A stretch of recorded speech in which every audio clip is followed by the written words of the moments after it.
explico yo lo que es el centro de teoría. Dale, ¿vale? dale. Bueno, los papeles que veis, ¿vale? Los folletos son la presentación del centro de teoría, que también lo hicimos aquí de manera presencial. El centro de teoría poscapitalista, que se llama, que básicamente pues, es un centro de formación, de generación de teoría sociológica, filosófica, que José y yo hemos fundado hace poquito. Y bueno, la rama de estudio es muy amplia porque poscapitalismo básicamente es todo aquel sistema social que pretenda o que plasme una fórmula para superar el capitalismo, ¿no? José tiende más al anarquismo, yo más al marxismo y bueno, estamos un poco en diálogo dentro de este estudio, o sea, dentro de este centro de estudios. Y en general en el centro de estudios lo que hacemos, ¿no? Son pues dar conferencias, charlas, seminarios y también formaciones, ¿vale? Formaciones privadas. Por Meet, etcétera, etcétera, que hemos empezado hace poquito. Ya hicimos una sobre autores que son poscapitalistas. Mark Fisher, por ejemplo, es la que hicimos, relacionada también con otros autores. Y bueno, en general, a nivel divulgativo, si os interesa más leer o lo que sea, pues en el centro, en la web del centro de teoría, también hay artículos y en Instagram subimos todo en abierto. Quiero decir, aunque los cursos sean privados para gente que le interesa el tema mucho y quiere preguntarnos, etcétera, etcétera. En general luego está todo en abierto, ¿no? Estaría un poco ilógico no hablar de poscapitalismo y que fuera esto... Es ilógico hablar de poscapitalismo y privatización del Eso es, conocimiento. y privatización del conocimiento, ¿vale? Y hoy vamos a hablar en realidad sobre conceptos en general, ¿vale? Tampoco va a ser algo como muy complejo, conceptos bastante amplios, entroncados dentro del poscapitalismo, pero ligados al curso que vamos a hacer José y yo, que es un curso sobre cibercapitalismo, fascismo cibernético, etcétera, etcétera, ¿vale? José, tú vas a explicar más. Luego Sí. me corriges porque vas a decir muchas cosas. Bueno, intentaré. Siempre tengo un problema que es que Vale. pienso que me voy a quedar sin tiempo y me preparo muchas cosas. Eso es. Luego José va a me hablar del paso. concepto que hemos desarrollado en la investigación que estamos haciendo conjunta del cibercapitalismo online, ¿vale? Que suena un poco raro, pero enseguida no es nada raro, ¿vale? Es muy fácil. Y yo Lo va a hablaré examen. sobre el fascismo cibernético, que es otro concepto que estamos desarrollando, que está vinculado a lo que José va a explicar, ¿vale? Sería como una de las formas o la forma que está, digamos, Tomando. tomando el sistema social actual, ¿vale? Y ya está, y ya te paso la palabra. Vale, gracias. Vale, pues sí, como todo esto es como una presentación de un curso que vamos a empezar, como ha dicho Álvaro, el jueves de la semana que viene. Entonces lo que vamos a hacer hoy es como un pequeño spoiler de lo que vamos a hablar en todo ese curso, pues si os interesa y os queréis apuntar, pues que sepáis un poco de lo que vamos a hablar, ¿no? Pero para hablar de lo que es el cibercapitalismo a nivel cultural, tenemos que hacer como una pequeña retrospectiva y entender o hablar de lo que son las culturas, ¿no? Porque claro, somos una especie humana, una especie animal que construimos culturas, pero la gran pregunta es ¿por qué construimos culturas? Y sobre todo desde dónde construimos las culturas que nos han precedido y las que podemos seguir construyendo. Entonces abrimos con una primera pregunta que es ¿qué podemos entender por cultura? Y en ese sentido entendemos que las culturas son una construcción social humana que están arraigadas directamente a una forma de sobrevivir concreta, a una materialidad concreta. Por eso podemos hablar, por ejemplo, de culturas religiosas, culturas industriales o culturas poscapitalistas, y cada una de estas culturas, lo interesante es que han surgido de una forma concreta de sobrevivir. Y esto hay estudios, sobre todo a partir de Maria Corby, donde te argumenta que las culturas de los cazadores-recolectores pues eran todas idénticas, aunque tenían diversas formas. Las culturas de agricultores eran igual, las culturas industriales surgen, las primeras ideologías, etcétera, etcétera, porque cada una de ellas tiene una materialidad, una forma de sobrevivir concreta. Y esto lo que nos lleva a la siguiente idea, es que no podemos hablar de cultura sin hablar de materialidad. Entonces entenderemos que el surgimiento de lo que llamamos cibercapitalismo es una consecuencia de vivir directamente de una manera determinada, ¿no? Que luego lo veremos en las ciencias cibernéticas. A día de hoy lo que domina la construcción cultural son las ciencias cibernéticas.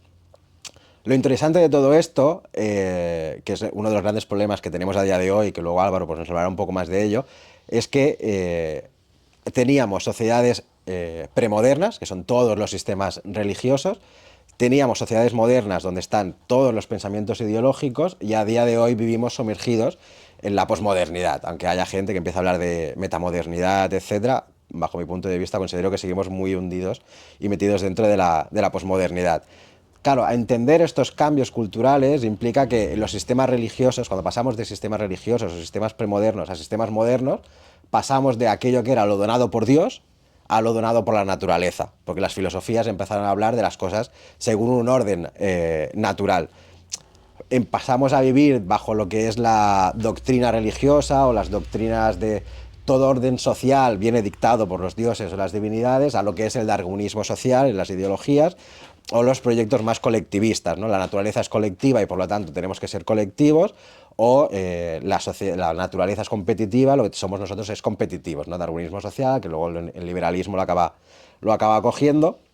Y una cosa muy interesante también es que, por ejemplo, todos los paradigmas religiosos más monoteístas es cuando empieza a surgir la idea de alianza, del pacto con Dios, con el pueblo, etcétera, etcétera, y en las ideologías o la industrialización surge la idea del pacto entre individuos, ¿no? Cambiamos a Dios por el Estado y a día de hoy nos enfrentamos exactamente a lo mismo. La posmodernidad demuestra que no hay nada donado, que todo es un gran relato y que por lo tanto tenemos que construir nuevas cosas y tenemos que definirlo todo.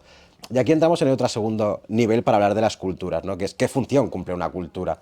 Obviamente podemos hablar de microculturas, culturas urbanas, culturas más pequeñitas y tal, pero a gran escala, como sistema cultural, nos preguntamos cuál es el papel que juegan todas estas culturas, ¿no? Y la primera idea que tenemos que tener clara, sin caer en discursos reduccionistas y genéticos, es que la cultura sirve para programarnos biológicamente, ¿no? A diferencia de, o sea, es como la cultura podemos entenderla como un software que nos acaba programando nuestra forma de ser, estar, habitar y sobre todo sentir el mundo, ¿no? Es como si tú estás metido dentro de un paradigma neoliberal, pues el mundo lo vives, lo piensas, lo sientes y lo manejas desde una perspectiva completamente neoliberal. Ese es el papel de la cultura. En este sentido, como animales que somos, a diferencia del resto de animales, nuestra programación biológica no está determinada por nuestros genes, ¿no? En el sentido de, por ejemplo, tenemos que alimentarnos, pero no tenemos cómo alimentarnos. En ese sentido tenemos dietas veganas, dietas crudívoras, carnívoras, etcétera, etcétera. Construimos culturalmente un montón de ideas sobre las cuales nos dan la respuesta a cómo tenemos que alimentarnos, ¿no? Otra idea es que tenemos que vivir simbióticamente, porque somos animales gregarios y tenemos que vivir en comunidad, no entendiendo comunidad a nivel ideológico y tal, sino que tenemos que vivir en grupo, pero tampoco tenemos programado cómo hemos de vivir en grupo, ¿no? Por eso la idea de la alianza antiguamente, la idea del pacto entre individuos a día de hoy, y claro, nuestra pregunta es en el poscapitalismo, también cómo construimos cómo tenemos que vivir, ¿no? Claro, tenemos los paradigmas colectivistas, etcétera, etcétera, que los podemos retrotraer.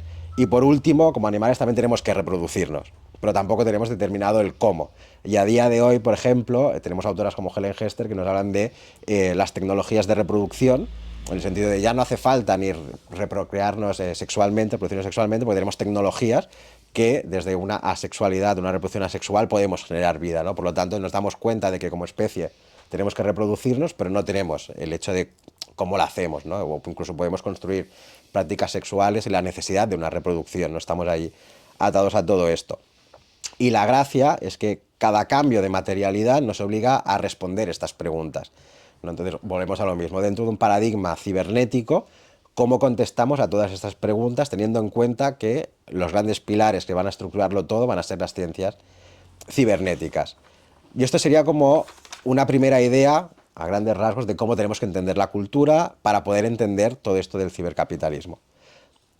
Otra de las cuestiones es que, claro, hemos pasado de paradigmas premodernos a paradigmas modernos y en los años 70, 60, 80 del siglo pasado, por poner una fecha porque no es exacto, es cuando empiezan a surgir las ciencias cibernéticas, sobre todo a partir de Norbert Wiener, que es como considerado el padre de la cibernética y tal. Entonces, el que nos dice que la ciencia, la cibernética, lo que hace es estudiar las conexiones o las relaciones a nivel de información que se da entre máquinas, entre estas y el propio ser humano, pero dentro de nuevos paradigmas más de la segunda cibernética o de la cibernética de segundo orden, o como también plantea Yu Hui o Bitboal, que es uno que he descubierto hace poco, también es la relación entre las propias personas, las máquinas, con los ecosistemas y con las otras subjetividades no humanas. En el sentido de que tenemos edición genética, por ejemplo, que nos permite editar animales, pero eso es una mediación tecnológica con el entorno. No es que antes, en todos los otros paradigmas, no hubiera tecnologías, pero a día de hoy han llegado a un nivel exponencial tan grande que nos obligan a redefinir todo esto. Y la gracia de entenderlo de esta manera es que nos permite desvincular lo que es la materialidad tecnológica de la manipulación cultural que se hace de todo esto, ¿no? Muchas veces tenemos la idea de, no, es que el capitalismo ha puesto todas esas tecnologías, las ha creado y tal. Nosotros partimos de la base de que más que crearlas, las ha cogido, las ha instrumentalizado, subyugado a sus lógicas y está derivando a todo esto. Pero que si no, no podríamos hablar de un postcapitalismo que no renuncie a la tecnología y mira hacia atrás. Es como, tenemos que coger todo esto y a saber hacia dónde lo podemos llevar. Y claro, podemos decir, vale, ciencias cibernéticas, pero ¿cuáles son estas, no? Pues claro, tenemos Internet, los dispositivos smart, las tecnologías de datificación, donde entra, por ejemplo, minería, almacenamiento y procesamiento de datos, todo lo que es la Big Data, inteligencia artificial, la robótica, biotecnologías, nanotecnologías, y para mí una de las más interesantes, pero de las que nadie habla, porque el miedo está en la inteligencia artificial, que es el modelo CRISPR-Cas o la edición genética, ¿no? El cortar y pegar del genoma humano, porque hay muchos autores que acaban diciendo que, claro, es lo único que nos queda de humanidad, la genética, y que por lo tanto manipular eso ya es como entonces de qué hablamos cuando hablamos de humanidad. Y esto es lo que podemos llamar por los pilares estructurales técnicos que sustentan a día de hoy la materialidad. ¿Que todo esto está en manos del capitalismo? Sí, pero no son capitalistas de por sí mismas, como tampoco lo son pues capitalistas, sino que todo está dentro de cómo nosotros construyamos y modelamos todas estas tecnologías. Y aquí tenemos a una filósofa, por un lado, que es Rosy Braidotti, que ella lo que nos habla es de un capitalismo avanzado, que ha cogido todas esas tecnologías, las ha puesto al servicio de la mercantilización de todo aquello, de todo lo vivo, a través de la edición genética, por ejemplo, y sobre todo control científico. Es el capitalismo quien se apodera del poder y el conocimiento científico y el que acaba generando una tecnología a su favor. No es que la tecnología reme hacia allí, sino que el capitalismo la ha cogido y la ha llevado. Y por otro lado tenemos a otro filósofo italiano, que es Franco Bifo Berardi, que él también nos dice que todas estas tecnologías lo que nos ponen es frente a la utopía o la distopía. Y es que somos nosotros quienes hemos de decidir hacia dónde orientamos todo esto, ¿no? Si vamos más hacia el camino distópico, que es lo que nos lleva el cibercapitalismo, o nos ponemos manos a la obra desde una perspectiva poscapitalista y intentamos construir una utopía como ese horizonte hacia dónde debería ir todo esto de aquí. Y por otro lado, luego tenemos a otro filósofo italiano y a una... ¿Legacy Russell es filósofo? Bueno, Creo que sí, ¿no? crítica cultural, Crítica cultural. teórica. Vale, tenemos a David Esisto, que es un filósofo italiano, que genera un concepto muy interesante, que es el de sociedad on-life. En el sentido de, ya no hay una diferencia entre aquello que es lo online y lo digital con aquello que es material, ¿no? Y esto, todo el mundo de los que estamos aquí me parece que lo hemos vivido de cuando surgió Internet, íbamos a un cibercafé y nos conectábamos y luego salíamos y no teníamos Internet en ningún lado. Luego ya cuando surgió el router, todo el mundo tenía Internet en casa, pero con una llamada de teléfono nos quedábamos sin Internet y había un ordenador fijo que estaba puesto en un sitio. A día de hoy todos vamos con un smart, un teléfono inteligente, Internet está en todos lados y podemos estar aquí grabándolo en directo, vas escuchando música, Spotify, o sea, no hay una diferencia ya entre una frontera entre lo digital y lo digital. Y por el otro lado, Legacy Russell, que nos habla desde una perspectiva de un feminismo glitch, coge un concepto muy interesante cogido del gaming, que es el AFK, a Win from Keyboard, en el sentido de, bueno, todo lo que nosotros hacemos lo relaciona mucho más con la identidad y el género, ¿no? Pero toda aquella performatividad de género que podemos hacer en el mundo digital también se ve arrastrada al mundo no digital. Entonces es como un continuo entre lo digital y lo no digital. Obviamente podemos apagar el teléfono, desconectarnos, encerrarnos y no estar conectados a Internet. Pero a día de hoy todo está conectado a Internet, incluso nuestros televisores. Y en ese sentido nos damos cuenta de que el capitalismo, al apoderarse de todas esas tecnologías, se convierte en un cibercapitalismo online. Ya no está únicamente en la fábrica y en las calles, sino que lo llevamos en el teléfono, lo llevamos en el bolsillo. Cuando te compras un teléfono nuevo vienen un montón de aplicaciones, Amazon, si es un Huawei te vienen aplicaciones chinas para comprar, o sea, ya está todo pensado en este sentido y las lógicas que hay dentro, pues una Smart TV, etcétera, se cogen los datos, minerías, se explotan todo para su propio rendimiento. Entonces actúa continuo, ¿no? Porque todo lo que pasa en el mundo digital tiene sus efectos en el mundo físico y todo lo que ocurre en el físico tiene su repercusión en el mundo digital, ¿no? Cuando nos hable del fascismo cibernético nos daremos cuenta de cómo todo aquel discurso de odio que se materializa en la calle surge en Internet o cómo fenómenos como el de Alvise, por ejemplo, no se puede entender qué ha pasado todo en Internet y luego ha surgido a la calle, ¿no? Entonces, en este sentido, podemos decir que la materialidad que vivimos a día de hoy es una materialidad on-life. Vivimos una materialidad donde lo digital y lo no digital se permean, están juntas. Y el capitalismo se ha apoderado de todo esto, dando forma a esta idea del cibercapitalismo on-life. Y nosotros tenemos estipulados como 3 puntos básicos para entender qué es esto, ¿no? Del cibercapitalismo on-life, que son como bases. Para entender esto, lo primero de todo es que el desarrollo y aplicación de todas las tecnologías se está haciendo en beneficio de unos pocos y en contra de las clases trabajadoras oprimidas y desfavorecidas, porque los grandes magnates tecnológicos lo están haciendo todo para llevárselo a su propio terreno, no piensan en las clases trabajadoras. Todo sistema ciberfísico, porque claro, ya no es simplemente online, sino que es algo ciberfísico del cual nosotros como individuos formamos parte, porque si tenemos un dispositivo digital, estamos conectados a la red, todo lo que hacemos se mapea también, formamos parte de este espacio ciberfísico, no podemos no desvincularnos, estamos aquí metidos, pues está quedando bajo el uso exclusivo y exclusivista de la dominación, la explotación y el asesinato. Esto también podemos hablar luego de los killer robots, no sé si lo mencionarás, o el fascismo cibernético y el beneficio puramente económico. No hay una mirada más allá de sacar rendimiento, explotarlo todo en el corto plazo a través de los datos o de cualquier tipo de tecnología. Y una cosa muy interesante también es cuando hablamos de la estructuración de los datos, ¿no? Los datos, hay una economista que habla de los datos no estructurados. Dice, los datos son no estructurados, y es decir, los datos no valen nada. Simplemente cuando se estructura y se convierten en información dentro de un sistema concreto, es cuando eso tiene valor. Entonces, claro, quien controla los datos a día de hoy son los sistemas capitalistas. Quien le saca valor y rendimiento a los datos concretos que el capitalismo quiere, pues es el propio sistema económico. Pues entonces se produce esta estructuración de datos que nunca mirará nuevamente hacia el bienestar de las personas, ¿no? Por ejemplo, aquí tenemos también a Helen Hester y William Srine, que nos hablan de la sociedad post-trabajo y de cómo toda la automatización que se está produciendo a día de hoy no se está produciendo para liberar a la clase trabajadora del trabajo, sino para apartarla, dejarla a un lado, que se busque la vida.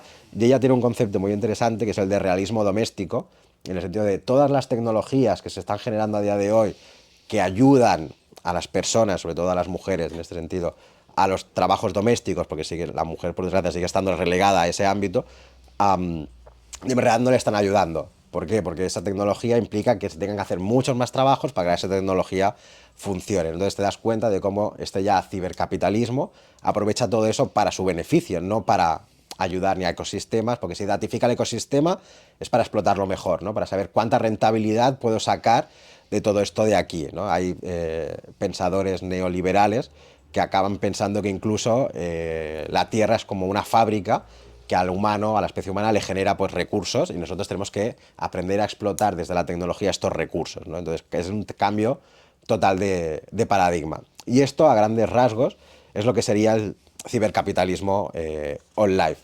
Pero claro, esto nos deja en un panorama bastante chungo, ¿no? De, vale, pues no tenemos nada que hacer, pero como os decía antes, lo que nos dice Bifo Berardi es, pues todo se mueve entre lo que viene siendo la utopía o la distopía. Y tenemos que ser conscientes de que las culturas, en este sentido, no surgen así, sino que tienen toda una lógica de construcción desde una materialidad concreta. Y si somos conscientes de que la cultura la podemos construir colectivamente, a día de hoy es como, vale, pues pensemos colectivamente, y aquí es el reto de los postcapitalismos, cómo construir un sistema cultural que rompa con lo que Marx se llamó el realismo capitalista, en el sentido de que el capitalismo no es natural, está naturalizado todo el comportamiento. El capitalismo no es ahistórico, tiene toda una historia detrás que se va construyendo.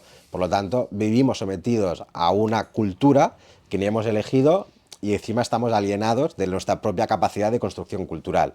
Entonces, un reto que hace el capitalismo es, vale, construyamos esto. Y claro, nos podemos preguntar, ¿pero esto es la primera vez que ha pasado? No, ya se intentó, sobre todo en la industrialización, ¿no?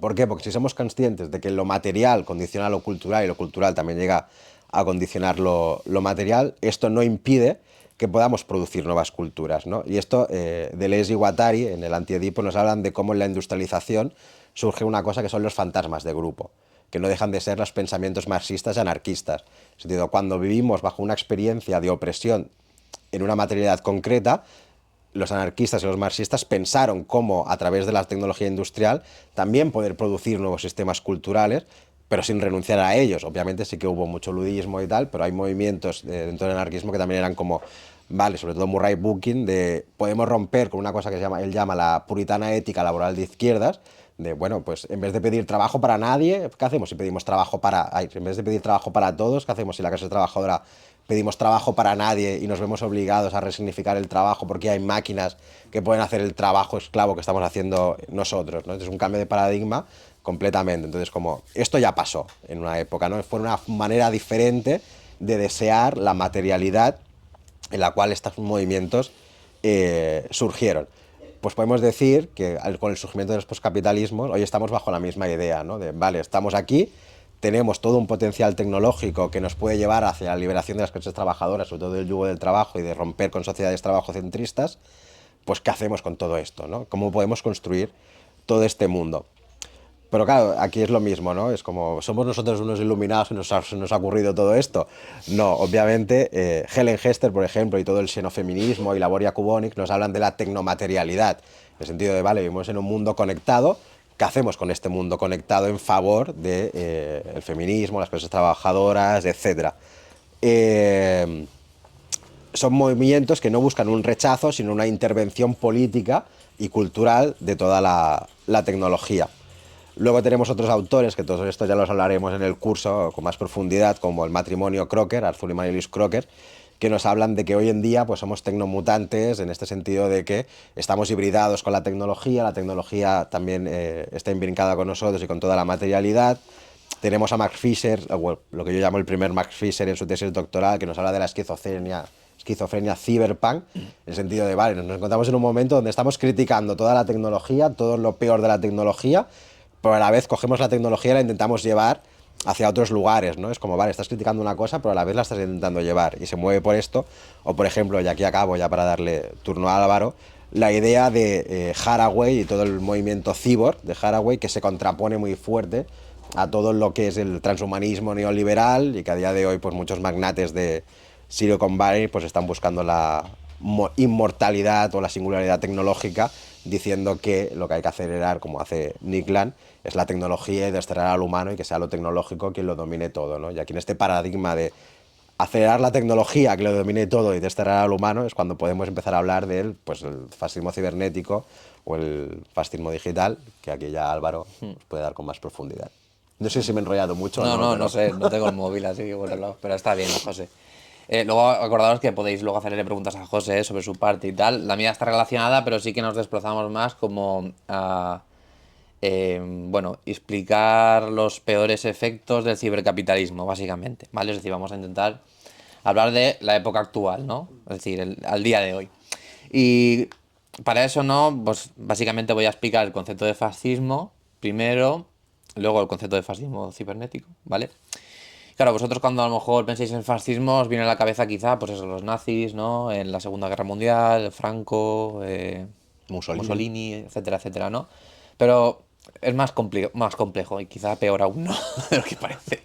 Entonces, básicamente hay un filósofo, ¿no? Alberto Toscano, que tiene un libro muy interesante que se llama Fascismo tardío y que comenta que el fascismo es una especie de política del tiempo, ¿vale? Es decir, es un proceso, no es simplemente lo que nos cuentan en las películas o en un documental de, bueno, el fascismo es este tío que estaba loco o un partido político en concreto que tenía una ideología supremacista y tal, no. Sí, obviamente es eso, ¿no? Pero es mucho más complejo. Y básicamente el fascismo está ligado a la temporalidad o al sistema social histórico donde surge, que es el capitalismo, ¿no? Está ligado, obviamente, a la burguesía, a la lucha de clases, etcétera, etcétera. De hecho, Toscano comenta que el fascismo está ligado a la modernidad, ¿no? A la modernidad y a la civilización moderna, por decirlo de alguna manera, que es el proyecto político e ideológico del capitalismo occidental, ¿no? Para Toscano el fascismo siempre ha operado en el sur global, por ejemplo, América Latina, África, Asia, etcétera, a través del imperialismo, donde a veces ha dejado de operar o opera, digamos, en menor intensidad, es en Occidente, ¿vale? Con las llamadas democracias liberales, etcétera, etcétera. Por lo tanto, por eso él habla de fascismo tardío, ¿no? El fascismo tardío es un concepto actual, ¿no? Que él actualiza a el tiempo en el que vivimos. Vivimos para él en el capitalismo tardío y la forma, ¿no? Que está tomando el fascismo ya no es el fascismo del siglo XX, el fascismo, digamos, clásico, por decirlo de alguna manera, ¿no? Hitler, Mussolini, lo que os he comentado, sino que es un fascismo diferente, pero sigue siendo fascismo, ¿no? Evidente, ni Trump ni Elon Musk son, yo qué sé, Adolf Hitler o Henry Ford, ¿no? Por decirlo, por poner ahí una comparación del siglo XX, pero están, digamos, protagonizando ese continuum del fascismo como proceso sociológico y temporal, básicamente. ¿Qué ocurre, no? ¿Qué ocurre para entenderlo, después de esta pequeña introducción, o para entenderlo mejor, lo que es el fascismo tardío? Ahí vivimos una crisis de modernidad, ¿no? Vivimos una crisis de, digamos, la propuesta política y temporal y civilizatoria que el capitalismo nos había prometido o en su narrativa había prometido a lo largo de la historia. Esa era la modernidad, ¿no? El proyecto ilustrado que se sostiene sobre todo en la idea de progreso, ¿no? El control técnico y tecnológico a través de los valores liberales y sobre todo encapsulados en la figura, ¿no? de la civilización occidental, blanca y patriarcal, obviamente, nos iba a llevar al progreso, es decir, a un progreso además continuo, ¿no? Un progreso que sería, Exponencial. sí, exponencial y que nos va a llevar siempre a vivir mejor, básicamente, ¿no? Pero además es un progreso, bueno, la idea de progreso tiene muchísimos problemas, ¿no? Aparte de que es una idea supremacista, obviamente, este progreso es el progreso que se lleva, ¿no? a las colonias, por ejemplo, en el sur global y genera, pues eso, esclavitud, genocidios, etcétera, etcétera, aparte de eso, ¿no? Pero es una idea muy problemática porque te presenta al capitalismo como un sistema histórico, ¿no? O sea, este es el sistema último que hay, ya no hay algo alternativo y el progreso se tiene que hacer a través, ¿no? de la civilización moderna, capitalista, etcétera, etcétera. ¿Qué ocurre? Que toda esa idea de progreso se ha ido al garete, básicamente, ¿no? Y los capitalistas lo saben y lo sabe todo el mundo por varias razones, pero por ejemplo, la razón más evidente sería la crisis climática, ¿no? La idea de progreso nos prometió que podíamos dominar la naturaleza a través de la técnica, la tecnología y todo su proyecto de civilización, ¿vale? Y ahora de repente nos damos cuenta que no, o sea, ni siquiera podemos dominar ya no solo evidentemente, ¿no? El postcapitalismo o las luchas obreras, etcétera, etcétera, no se puede dominar el cambio histórico, pero que tampoco se puede dominar el ecosistema, o por lo menos no como lo pretende hacer el capitalismo. Otra cosa es que podamos vivir de manera, por decirlo de alguna manera, sostenible con el ecosistema, eso sería otro tema, ¿no? Entonces, al caer esta promesa o esta narrativa que vertebra nuestra civilización, surge la necesidad de, bueno, o reconstruirla o proponer otra cosa nueva, etcétera, etcétera. El poscapitalismo no quiere reconstruirla o quizá pueda coger cosas de la ilustración y la modernidad, por ejemplo, el modelo científico de conocimiento, ¿no? que es algo positivo y lo puede aplicar para el bien común, para la clase trabajadora, etcétera, etcétera, para la emancipación común. El fascismo, por ejemplo, también contesta a esta falta de idea de progreso, ¿no? Bueno, vamos a volver al progreso, vamos a volver a un estado donde la civilización tenga sentido, ¿no? Puede ser, aquí tendríamos mucho debate, ¿no? El fascismo mira al pasado a veces mira al futuro, ¿vale? Pero siempre de manera reaccionaria, obviamente, ¿no? Cuando mira al pasado, por ejemplo, sería el ejemplo que tenemos aquí en España, con Vox, ¿no? Por ejemplo, el franquismo, el pasado donde había, por decir ejemplos, ¿no? más fáciles de entender, no había un movimiento feminista que estaba aquí con sus demandas, no había una crisis de familia, ¿no? del modelo de la familia tradicional, no había, por ejemplo, una migración tan masiva, ¿no? Todo eso para ellos degenera por usar su terminología, ¿no? Degenera, digamos, la sociedad en la que vivimos, ¿no? Y el modelo social y la vida en general que tenemos, y nuestra propia identidad, etcétera, etcétera, ¿no? Eso sería una mirada fascista clásica al pasado. Pero también hay fascismo que mira al futuro, ¿no? Por ejemplo, José ha nombrado a Elon Musk, ¿no? Las grandes tecnológicas, los tecno-utópicos que se les llama, ¿no? Tecnofascistas o como queramos llamar, ¿no? Hablan, por ejemplo, Elon Musk, ¿no? Nos habla de las tecnologías que has comentado tú, ¿no? De como Edición genética. es la edición genética, ¿no? Buscando la inmortalidad o la mejora, ¿no? De los genes, etcétera, etcétera. Hablan, por ejemplo, de proyectos que serían muy ligados, ¿no? a esa idea de progreso, proyectos ligados a la técnica, la tecnología que nos permiten hacer cosas inimaginables como colonizar Marte, la Luna, etcétera, etcétera, ¿no? Pero si os dais cuenta, está muy ligada a un progreso que es cada vez más reduccionista, ¿no? ¿Quién va a ir a Marte y a la Luna? O sea, quiero decir, estamos en una crisis climática tremenda, con una precariedad sin parangón, al borde de la Tercera Guerra Mundial y tú quieres irte a la Luna y a Marte o hacer turismo espacial para cuatro ricos, quiero decir. Entramos ya aquí en una mirada prácticamente reaccionaria. De hecho, los tecnoutópicos o toda esta gente están ligados a la extrema derecha directamente, ¿no? Con Donald Trump. Es decir, esa mirada reaccionaria del pasado se junta con la mirada reaccionaria del futuro. Aquí ya estaríamos hablando de este fascismo tardío o de este fascismo cibernético, ¿vale? Claro, para el concepto que os he explicado, ¿no? Si os dais cuenta, todos hemos estado hablando de narrativas temporales, de promesas, de cómo o a dónde nos va a llevar una civilización, etcétera, etcétera. Pero con el concepto de fascismo tardío, pues José y yo pensamos, o sea, perdona, con el concepto de fascismo cibernético, pensamos que tenemos que aumentar un poquito o hablar también del papel que juegan las tecnologías, sobre todo el control de las tecnologías dentro de esta reacción que está surgiendo en el cibercapitalismo. Y claro, la tecnología o la técnica, que es una propiedad innata del humano, la técnica, ¿no? Y su consecuencia, que es la tecnología, y relacionarnos con esa técnica y esa tecnología que creamos con el medio a través del trabajo, a través de la acción humana, es algo que obviamente está indisoluble en todas las épocas. Entonces, quiero decir, en el capitalismo industrial, el fascismo también se hacía acopio de las tecnologías, ¿no? Controlaba la tecnología industrial. De hecho, el ejército nazi, sin ir más lejos, estaban muy avanzados, ¿no? Tanto en innovación a nivel armamentística, etcétera, etcétera, como en aplicación de las técnicas industriales de producción. Sin ir más lejos, el Holocausto es una aplicación, ¿no?, de todos esos sistemas que se elaboran en el Fordismo y en el Taylorismo, etcétera, etcétera, aplicados en lugar de hacer coches o hacer lo que sea, a matar a personas, básicamente, ¿no? Judíos, disidentes políticos, gitanos, homosexuales, ¿no? Sin ir más lejos.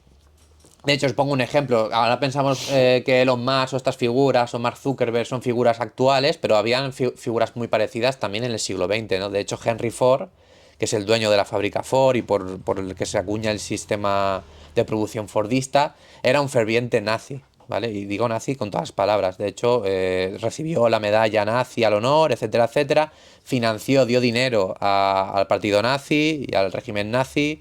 Les cedió coches, maquinaria, etcétera, etcétera. Y además fundó, no me acuerdo ahora el nombre, uno de los periódicos con mayor tirada a nivel mundial que, bueno, esparcían teorías de la conspiración antisemitas, ¿vale? Los judíos dominan el mundo, etcétera, etcétera. Entonces, esas figuras, ¿no?, de la tecnología, el control tecnológico y la extrema derecha ya existían antes. Actualmente esa figura homóloga sería, pues, Elon Musk, Mark Zuckerberg, ¿no?, con un perfil más, quizá no tan llamativo, ¿no?, pero también ha financiado en la última campaña electoral a Donald Trump. Jeff Bezos, el dueño de Amazon, aquí tenemos varios ejemplos, no hay más, hay más. Dueño de Google. El dueño de Google, los dueños de las tecnológicas, bueno, son tecnológicas, pero de las empresas de inteligencia artificial, ¿no? Que no me acuerdo ahora, el dueño de Oracle No me era, acuerdo pero no me acuerdo el también. nombre. José y yo hicimos un artículo sobre él, pero no nos acordamos del nombre. Está en el diario El Salto. Son tantos nombres Ya, ahora. sí, sí, bueno, pues bueno, otro fascista más, ¿no?, que domina esta empresa, la empresa de Oracle y empresas que están ligadas a algoritmos y a software de inteligencia artificial. Que hicimos un artículo, José y yo, porque hace poco se ha efectuado la compra de TikTok, la patente de TikTok en Estados Unidos, ¿vale? No, no todo TikTok, sino TikTok en Estados Unidos. Y la habían comprado, bueno, había puesto dinero el gobierno estadounidense, pero también estas empresas, ¿no? Larry Ellison, creo que se llama. Y básicamente ya estaban comentando de manera abierta en declaraciones que obviamente iban a controlar el algoritmo, iban a censurar al marxismo woke y tal, ¿no? Entonces, para que entendamos un poco el asunto. ¿Qué diferencia hay fundamental entre el fascismo tardío, la tecnología y el fascismo cibernético, digamos en diferencia y en comparación con el fascismo del siglo XX? Pues sobre todo que las tecnologías cibernéticas han generado un nuevo espacio de sociabilidad, que son las redes sociales, básicamente, ¿no? Internet, redes sociales. Y este nuevo espacio de sociabilidad, que es muy potente, está controlado por estos magnates que están vinculados a la extrema derecha, ¿vale? Entonces hay ya no solo un control violento, un control, digamos, ligado al Estado totalitario, que era el fascismo clásico, sino que hay un control quizá más facultiano, ¿no?, de Foucault, ¿no?, más panóptico, es decir, que se inserta a través de la cultura, del control cultural, es decir, el control del contenido que hay en redes sociales, ¿no? Vuelvo a hacer el repaso, pero es que el panorama es dantesco. Twitter, que es la red con mayor afluencia o mayor debate político, ¿no?, del mundo, la controla Elon Musk. Y luego WhatsApp, Facebook y alguna más, Instagram. Instagram, lo controla Mark Zuckerberg. O sea, quiero decir que están ligados de manera directa a Donald Trump. De hecho, Elon Musk tuvo por poco, porque discutieron enseguida, porque tienen personalidades, ya sabéis, un poco narcisistas, con Donald Trump, pero estuvo en el gobierno, ¿vale? Uno creo que no llegó a un mes o unos meses. Y Mark Zuckerberg ha financiado con muchísimos millones de euros la campaña, la última campaña de Donald Trump. La anterior no, pero esta ya lo ha financiado con muchísimos millones de euros, ¿no? Entonces, este sería uno de los efectos principales, ¿no? Un control cultural mucho más exhaustivo que nos llega al móvil directamente mientras estás durmiendo. O sea, es decir, algo que a nivel cultural nos cuesta reconocerlo, pero es muy peligroso.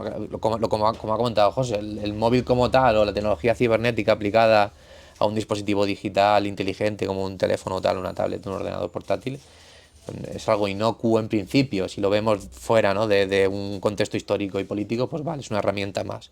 Pero en el contexto actual es una herramienta que es una bomba de relojería, sobre todo para la organización de la clase trabajadora, para el poscapitalismo y para nuevas propuestas, ¿no? Porque puedes entrar desde discursos banales de entretenimiento, que simplemente están, vamos a decir, sin ideología, pero ya me entendéis, con mucha ideología, ¿no? Con esa función de mercantilización de toda la realidad del capitalismo, y luego aparte todo aquello englobado con los discursos de odio, el puro fascismo, que aquí entramos. Ahora repasaré un poquito, ¿no? Pero tenemos muchos ejemplos. Entonces, antes de poner algunos ejemplos, ¿qué características tiene el fascismo cibernético? Ahora ya que sí que sí, ¿no? Antes de poneros algunos ejemplos sobre todo esto. Pues básicamente que, a diferencia del fascismo clásico, opera a nivel, digamos, publicitario y ideológico y político, pero más a nivel, ya me entendéis, de narrativa, a través de una estructura que está descentralizada, ¿vale? En el fascismo clásico no ocurría esto porque el órgano de propaganda era el Estado, y donde el Estado llegaba, ¿no? Si controlaba la prensa, obviamente, controlaba la opinión pública, la tele y la radio, pues hasta ahí, ¿vale? Pero actualmente ya ni siquiera eso. No le hace falta controlar un Estado para controlar quizá la cultura o las narrativas políticas ideológicas de las personas que viven dentro de ese Estado.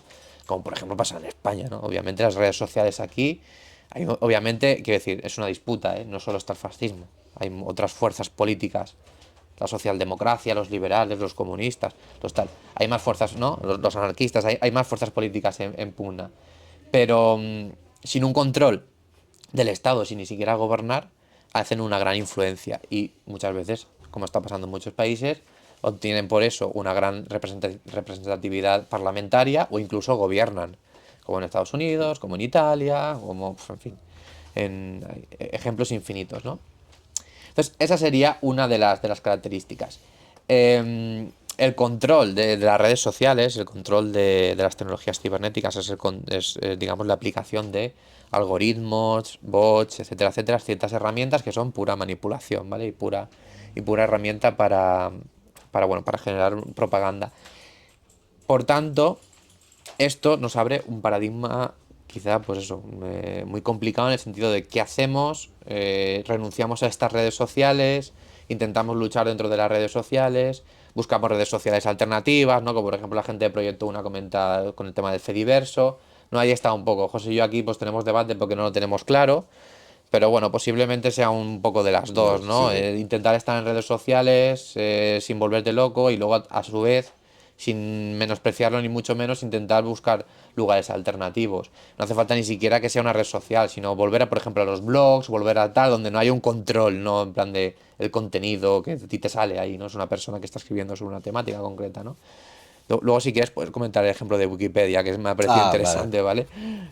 Si preguntan. Y luego ya, por acabar, ¿no? Todo el tema de la cultura se entronca, como ha comentado José, con el tema de la materialidad, ¿no?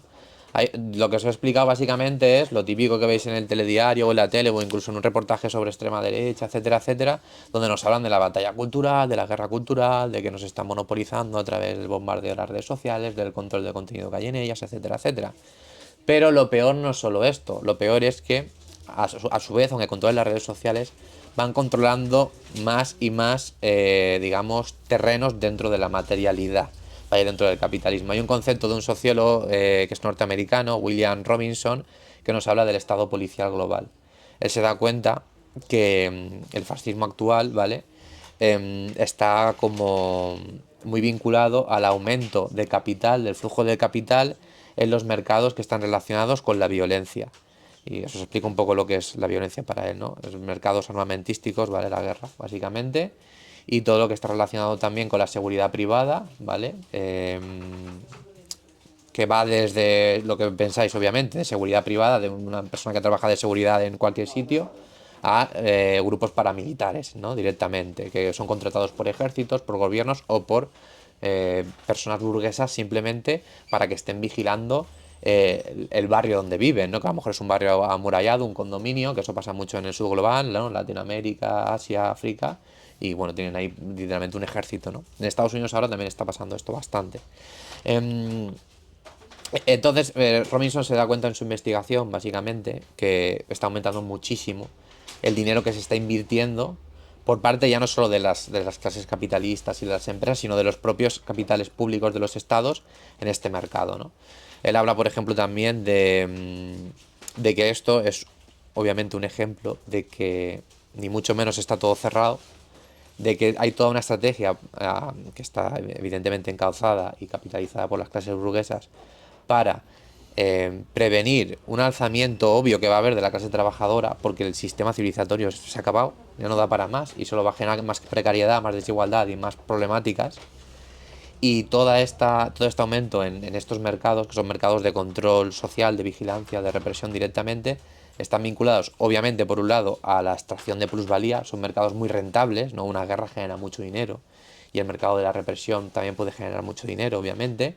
Pero por otro lado, tiene una funcionalidad muy concreta, ¿no? Que es poner trabas y prepararse para por el posible lanzamiento de movimientos sociales poscapitalistas. Aquí habría como un debate, ¿no? De esos movimientos sociales, al fin y al cabo, cómo pueden al final cristalizarse, ¿no? Más desde el anarquismo, del marxismo, una mezcla de las dos, más vinculados con algo interclase, con la socialdemocracia, como pasó con el 15M, ¿no? Aquí podríamos entrar en muchísimos ejemplos.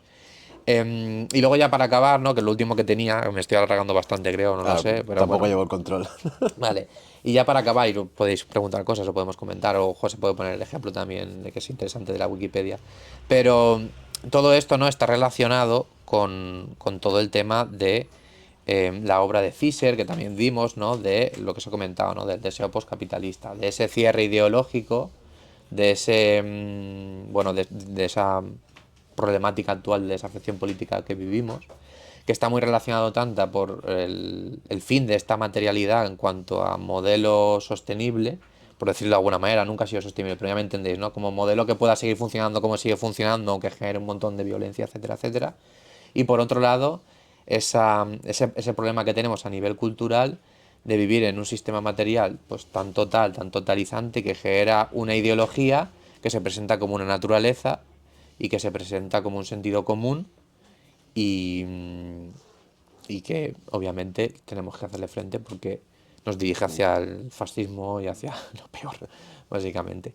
Y ahora contar lo de Wikipedia, que a lo mejor Iba es a un contar poco una más, cosa antes que pensaba que le ibas un a poco más comentar. positivo. Que pensaba que le ibas a comentar tú, pero he visto que no. Que era No sé, a lo mejor se me ha olvidado algo, la ¿eh? crítica de Yujuy a Heidegger. Ah, vale, eso es interesante, Sí, vale. no, porque o Pues sea, es coméntalo, sí. lo que comentaba él de Muy bien, vale. hacerle frente a una nueva materialidad, a hacerlo nuevo, ¿no? Claro, yo os hablaba de cómo las materialidades van cambiando y cómo eso implican surgir de sistemas culturales diferentes.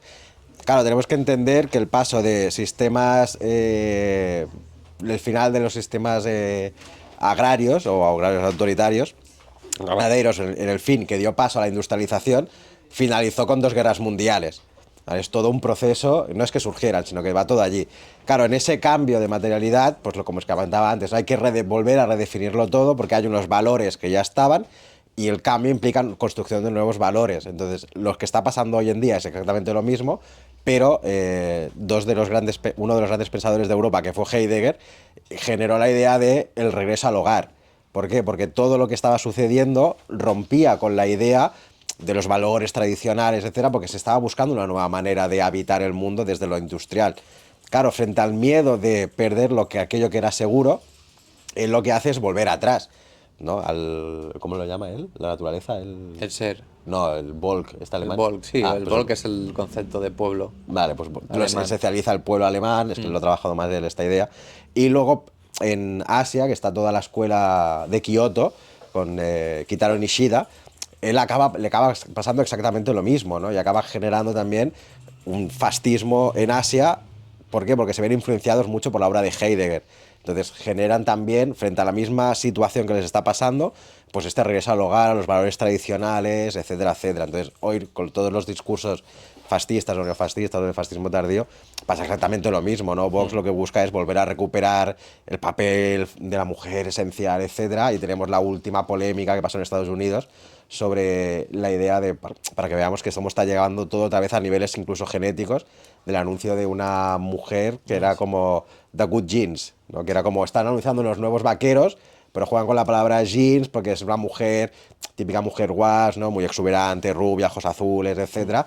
Entonces es como, uy, la genética también juega un papel muy importante aquí, ¿no? Hay que volver a esa pureza genética de lo bueno. Entonces pues nos vamos a cruzar lo mismo. Y en relación a lo que me comentabas tú de la Wikipedia, para que nos veamos cómo incluso en esta nueva materialidad Elon Musk lo que busca es volver a construir la narrativa, ¿no? Porque en el trabajo que estamos haciendo conjuntamente ponemos un ejemplo de, tú le preguntas a Wikipedia, que tampoco es muy de fiar, pero bueno, ya lo sabemos, la muerte de George Floyd, ¿no? ¿Por qué murió George Floyd? Y en Wikipedia lo primero que te dice es, pues murió a causa de la brutalidad policial, de que un policía le puso la rodilla en el cuello y murió por asfixia. Claro, Elon Musk ha creado su propia Wikipedia a través de su inteligencia artificial Grok, ¿no? Que se llama Grokipedia. Y tú le haces la misma pregunta a Grokipedia de cómo murió George Floyd y lo primero que te hace es toda una descripción racial, violenta, y que el tipo era un drogadicto, ¿no? Y que luego puede ser que muriera a causa de que le pusiera la rodilla en el cuello y que luego hay un informe privado que demuestra que en verdad murió por consumir fentanilo, marihuana, no sé cuántos, un montón de drogas. Pero Wikipedia a la vez te dice, no, pero es que hubo un examen privado que pidió la familia donde se demostraba que en verdad murió por asfixia provocada por abuso policial. Entonces nos damos cuenta de que toda la gente que sea seguidora de los movimientos de Elon Musk o de la neorreacción, etcétera, van a acabar creyéndose más ese relato, ¿no? Entonces estamos entrando aquí en, ya no es simplemente dominar la materialidad, sino construir la historia que a mí quiero que esta historia sea la verdadera y no la otra, ¿no? Entonces nos vamos a encontrar también con todo esto de contenido sintético, de, bueno, qué lucha hacemos o no hacemos con todo esto de aquí, ¿no? Y luego, pues lo que has comentado también del cibercapitalismo, el ciberfascismo que mira al futuro, pues aquí no hace falta hacer mucha mención, ¿no? Pero tenemos a Nick Land con toda su rama aceleracionista de derechas, de hay que coger el capital, acelerarlo, porque lo humano ya no importa, ¿no? Y el futuro está allí. Y luego hay un filósofo, amigo de Fisher, Kurt Cohesion, que nos habla del capitalismo ciencia ficción, ¿no? De cómo el capitalismo incluso se ha apoderado de nuestra capacidad de imaginar ese futuro, porque él ya nos presenta un futuro que es peor que el que tenemos, para nosotros seguirnos aquí en el nuestro y decir, pues que a gustito que estamos aquí, lo que viene va a ser mucho peor, ¿no? Y ya está. No sé si quieres comentar. Sí, no, que me han venido dos cosas a la cabeza. Bueno, Heidegger, y tampoco voy a entrar mucho más porque has comentado, pero Heidegger era del partido nazi, ¿no? Entonces, por eso al final acaba en esa concepción, ¿no? Del pueblo alemán como un retorno a esa esencia. Él habla del ser, ¿no? Ese ser que hemos perdido, ¿no? A causa de la técnica, la tecnología, la modernidad. Él está como muy asustado con eso. Y entonces la respuesta de Heidegger a ese cambio de materialidad, ¿no? Que obviamente él tiene ideas obviamente antisemitas y racistas y tal, pues eso también llega a eso, ¿no? Pero es buscar, ¿no? El ser del pueblo alemán. Para él el ser del pueblo alemán está pues en lo provinciano, en lo rural, ¿no? Entonces él habla de la selva negra y de volver un poco atrás, no es lo típico, ¿no? Bueno, de estos valores, está muy presente esto en el fascismo, ¿eh? De estos valores tradicionales, ¿no? ¿Dónde está el paisaje de los valores tradicionales? Pues normalmente en lo rural, en el interior, en la cultura española, ¿no? En Andalucía, tal, está todo muy ligado con esto. No quiero decir que Andalucía sea, por favor, pero ya me entendéis, ¿vale? No, pero es curioso porque Vox surge más, o sea, tiene más peso Sí, en los pueblos que sí, no... tiene, tiene eso, claro, por supuesto. Por supuesto, ¿no? Donde se ve como esa esencia, ¿no? Histórica que aún pervive, ¿no? Y que hay que recuperar, ¿no? Claro, en las urbes el espacio ha sido ya totalmente cambiado, ¿no? Por las tecnologías cibernéticas o por el avance del capital, básicamente. Y luego comentar otra cosa, ¿no? Que has dicho, ¿no? De al final mirar hacia adelante, ¿no? Siempre es la necesidad de mirar hacia adelante, pero estamos siempre mirando hacia atrás o no sabiendo dónde mirar, ¿no? Paralizados. Me ha venido a la cabeza lo de Rosalía, no puedo no Ah, comentarlo. adelante, adelante. ¿No? Bueno, hubo muchísima polémica, no, bueno, muchísima no tampoco, se habló de muchas cosas, pero a nivel sociológico se habló sobre cómo Rosalía no estaba usando la estética católica, etcétera, etcétera. Y no, sin entrar tampoco en análisis así como muy tal, porque... Pero sí que es cierto, ¿no? Que yo cuando empecé a mirar, ¿no? Todo el videoclip o no sé qué, sí que se percibe, ¿no? Al final, por ejemplo, Adorno, que es filósofo, sociólogo del siglo XX, habla de la teoría estética, ¿no? Y de cómo las formas estéticas se relacionan con la historia, ¿no? Y es muy característico, ¿no? Obviamente Rosalía no tiene, digamos, no tiene un perfil reaccionario, ¿eh? Pero que se haya vuelto de moda o que haya sido una estrategia de marketing ir o utilizar una estética claramente católica en el tiempo en el que estamos, ¿no? ¿Cómo dialoga eso con el tiempo en el que estamos, ¿no? Porque esa estética, porque esa estrategia, al final es una estrategia de marketing, por mucho que ella diga, ¿no? Pues nos dice mucho, ¿no? De cómo en un tiempo donde la cultura tiene un problema de generar cosas nuevas, la vanguardia cultural se viste monja, ¿no? Y es un poco de, bueno, pues muy nuevo no es, ¿no? Luego aquí ya podríamos debatir, ¿no? Si hay que reformular la estética católica, si puede ser progresista, no sé qué, no sé. Pero bueno, yo creo que es Claro, pero una... ahí va más arraigado a, que esto en el curso sería como la última sesión, ¿no? Es Sí, como eso es. nuevo spoiler, No que spoiler. en el fondo es cómo vivir o cómo sentir el mundo a día de hoy, ¿no? Porque es como, vale, vivimos tiempos muy acelerados, todo va muy rápido y el fenómeno Rosalía no deja de ser como una instrumentalización musical de lo que podemos llamar un mindfulness neoliberal, ¿no? De, bueno, el mundo puede ir muy rápido, pero tú estate tranquilo, vuelve un poco atrás, seguridad, y el mundo va haciendo, mientras que tú estés feliz, ya nada importa, ¿no? Claro, aquí tenemos, por ejemplo, también un montón de, sobre todo el feminismo, ciberfeminismo, etcétera, que nos habla de la necesidad de sentir diferente el mundo arraigado también a lo tecnológico, ¿no? Porque lo de Rosalía o lo de mucha gente es como, vale, dejemos lo tecnológico atrás, busquemos un refugio y luego volvamos al mundo. Y es como, no, tenemos que sentir el mundo en y desde lo tecnológico, ¿no? Entonces, es buscar un nuevo sentido, lo que Fischer llama entender lo sublime para poder entender de que pues todos los sistemas culturales son una modelación, entonces no hay nada natural y no hay que buscar un hogar ni un regreso, sino volver a construir un nuevo hogar, y bajo mi punto de vista es construir un nuevo hogar, porque como todo es impermanente y todo va cambiando y el cambio es contingente a la sociedad, será construir un hogar para acabar derrumbándolo, para construir otro nuevo hogar y serán generaciones, o sea, muchas veces hablamos de, vale, cuando se construya un modelo postcapitalista concreto, por llamarlo de alguna manera, tampoco lo puedes esencializar, porque vas a volver a caer en lo mismo. Cuando todo cambie vas a decir, no, esto es lo seguro. Entonces tú tienes que entender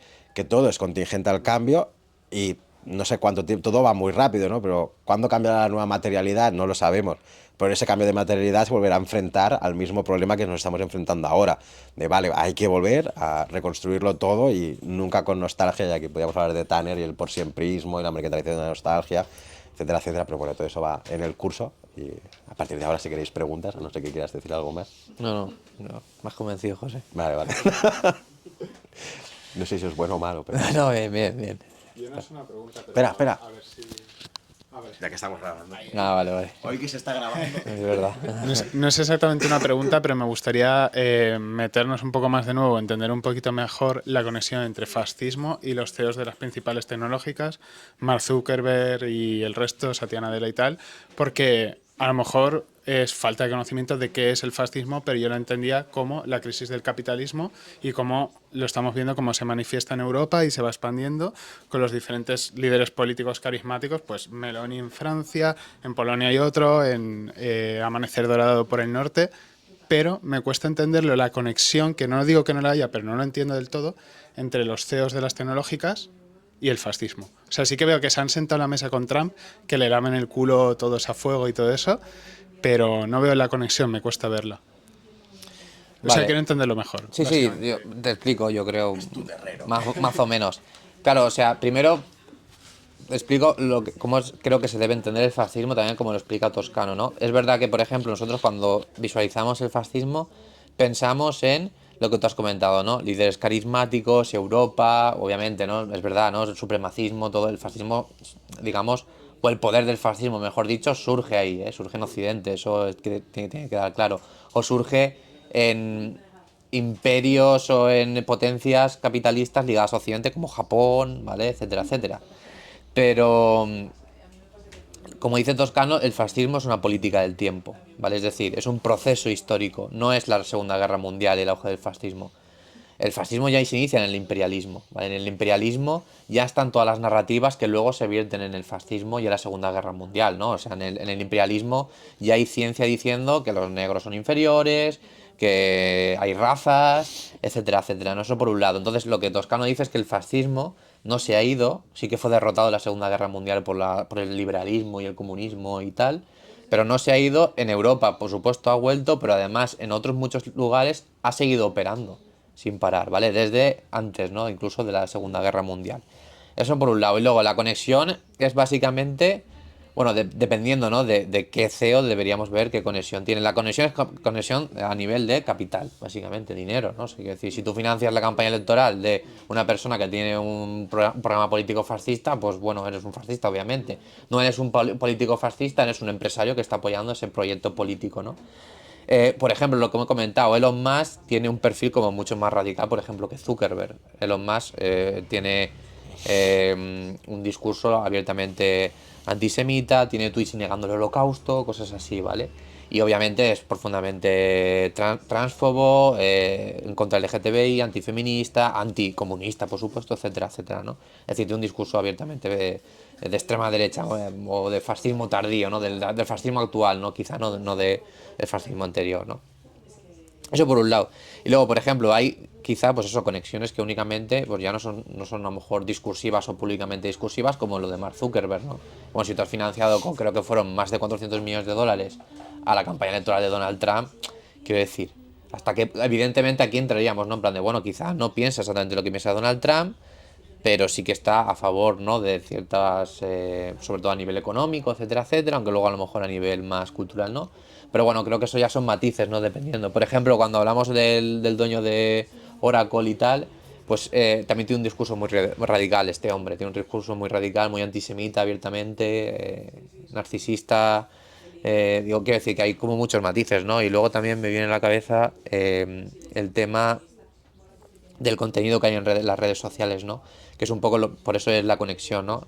La conexión básicamente es que el capital acaba controlando el espacio de socialización digital y esa relación entre proyecto político, ¿no? Por ejemplo, entre Donald Trump, entre un capital que conecta a Donald Trump con esa red social, hace que el discurso político de Donald Trump sea el imperante en Twitter, por ejemplo. ¿Por qué? Porque obviamente quien controla Twitter es alguien que está dentro del gobierno de Donald Trump.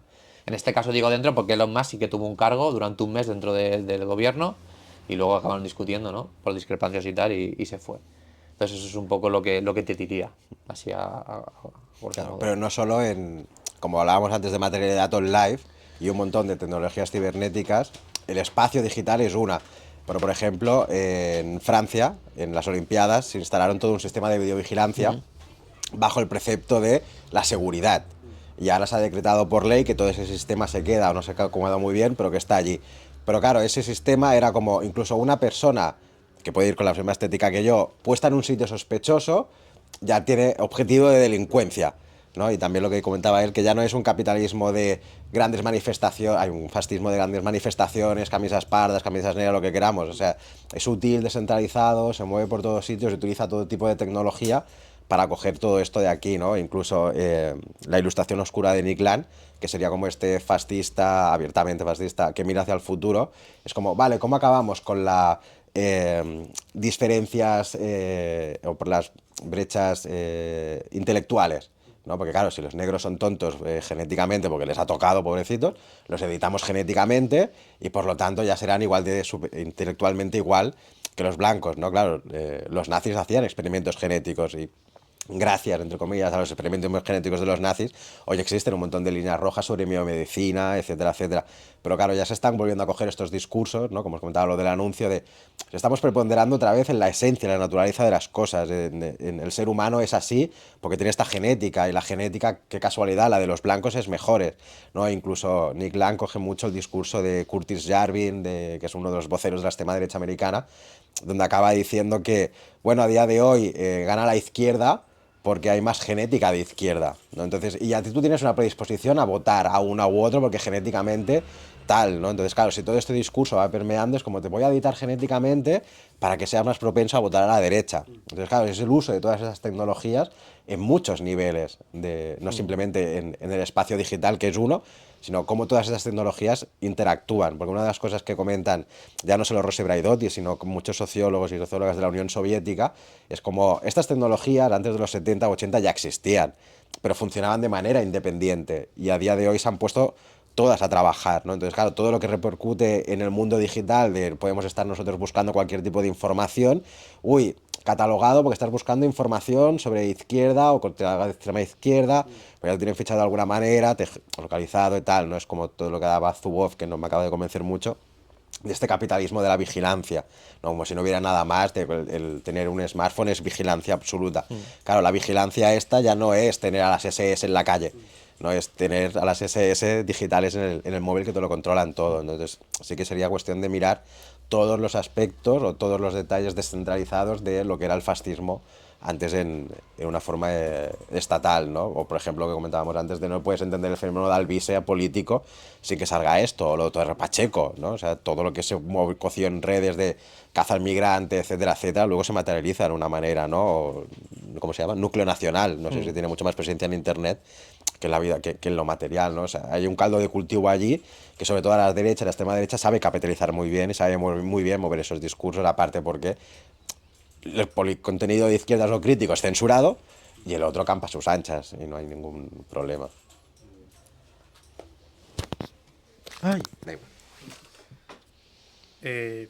Bueno, yo sí pudiera agregar algo a eso y también contestando un poco la pregunta que haces, como que la relación de estos líderes, ¿no?, de empresas tecnológicas y demás. Hay otra rama de esto que creo que no se ha mencionado, es que en Estados Unidos y me imagino que en otros lugares hay lo que se conoce como pues el complejo industrial militar, ¿no? Entonces es fácil pensar, o no fácil, sino uno puede pensar el tema de redes sociales como una forma muy directa de cómo me afecta a mí el que alguien alineado políticamente de cierta forma controle qué información recibo, pero otro lado es que hay un interés político y capitalista en estar involucrado con la clase política en curso, ¿no? Empresas como Microsoft y Google creo que tal vez no suenan tanto en tema social, sí que tienen contratos con el Departamento de Defensa de, bueno, qué sistema operativo utilizan, de qué manera se comunican, de qué manera, pues sí, estas herramientas y esta inteligencia artificial que desarrolla, qué fin tiene de manera militar, y así como han mencionado que la guerra tiene un interés capital también y hay rendimiento capitalista del medio, pues es lo que financia estos avances también tecnológicos. Entonces es un ciclo que se retroalimenta, donde pues hay un interés de por medio muy tangible, muy, eh, vaya, directo.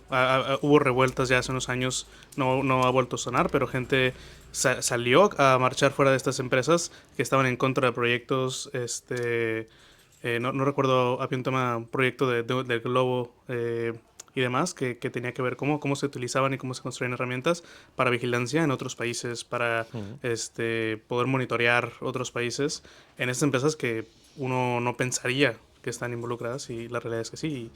Y eso pues no, hasta ahí terminó, ya no se siguió ese discurso, pero claro que están involucrados y claro que hoy en día y con las guerras que hay tienen un beneficio que buscar ahí, y bueno, nada, que eso. Gracias. Lo que tú comentas es lo que antes comentaba, que pensaba que ibas a hablar de los killer robots, ¿no? De todas las drones autónomos, un montón de todo un sistema ciberfísico instalado sobre todo en Palestina para promover el genocidio, donde empresas como Google estaban detrás y muchas voces disidentes dentro de Google de no quiero que utilices el sistema, yo como creador de software no quiero que utilices mi software para el fin de crear estas armas de muerte. Pero claro, el CEO de Google les dijo, tú y tú a la calle echados, ¿no? Porque no quiero que vosotros seáis disidentes dentro de mi pensamiento, es también algo muy fascista. Si tú piensas en estar en contra de mí, te cojo y te mando fuera, ¿no? Pero incluso llegamos a ideas como, es que no recuerdo los nombres, pero hay un software, o sea, son la combinación de un software y una tecnología concreta, que lo que hacía era generar víctimas sin la intervención humana. O sea, era un dron o algo que paseaba por Gaza. ¿Cuál? Lavender, algo así se llama. Sí, puede ser. Es que tienen como 5 o 6. Tenían, una era Evangelio y un montón, pero hacían esto, ¿no? Era como, bueno, monitoreamos todo, cogemos todos los objetivos y para buscar la idea de menos víctimas posibles, pero que no hay intervención humana. Era como la máquina lo cogía todo. Entonces, claro, se genera toda una industria de software aplicada a la guerra y a la instrumentalización de la tecnología para la muerte directamente, ¿no? Entonces, como, vale, pues antes hablaba Álvaro de cómo la racionalidad técnica acabó generando campos de concentración y a día de hoy se están generando drones que se llaman drones suicidas, porque es como el reconocimiento facial, tú lo programas, sale, te busca, te asesina y luego se autodestruye, ¿no? Y es como, vale, nadie sabe quién ha perpetuado el asesinato porque el dron incluso ha quedado completamente destruido. Entonces, son todo prácticas que se están llevando a esto. Y obviamente, y esto lo dice el padre de la cibernética, Wiener, dice, obviamente, no, es Lewis Mumford me parece, dice, obviamente la industria militar le debe mucho el desarrollo tecnológico, pero no por ello tiene que estar siempre relacionada una cosa con la otra, ¿no? Aquí es el gran esfuerzo de poder romper lo que es la materialidad con el sistema cultural que está manejando esta materialidad.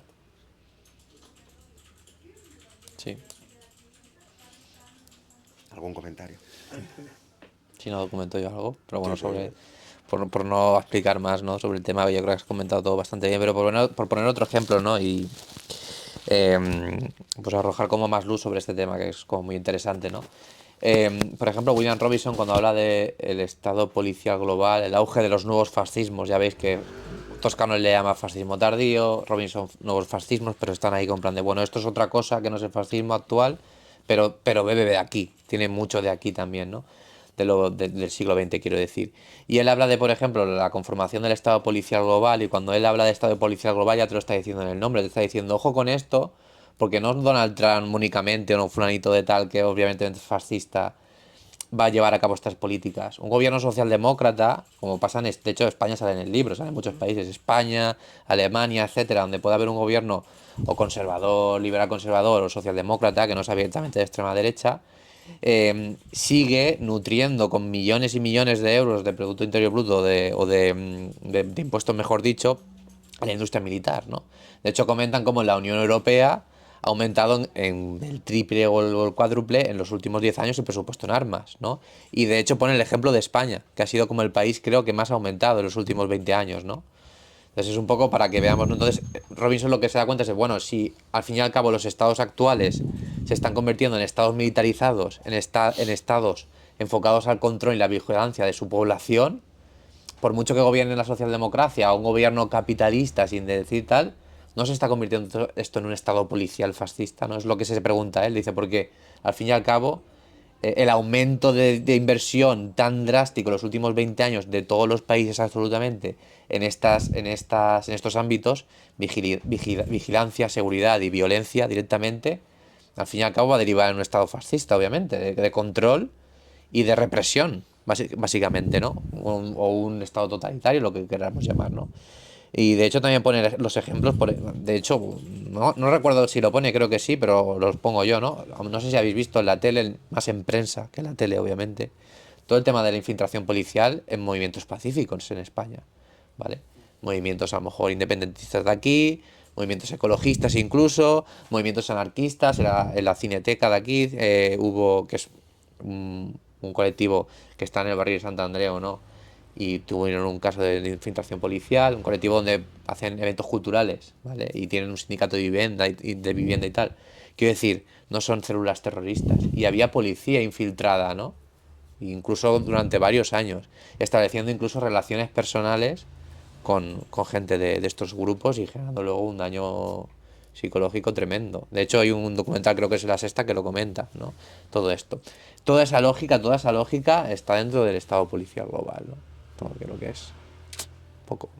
Y aquí no vivimos en un gobierno de extrema derecha, quiero decir, por eso.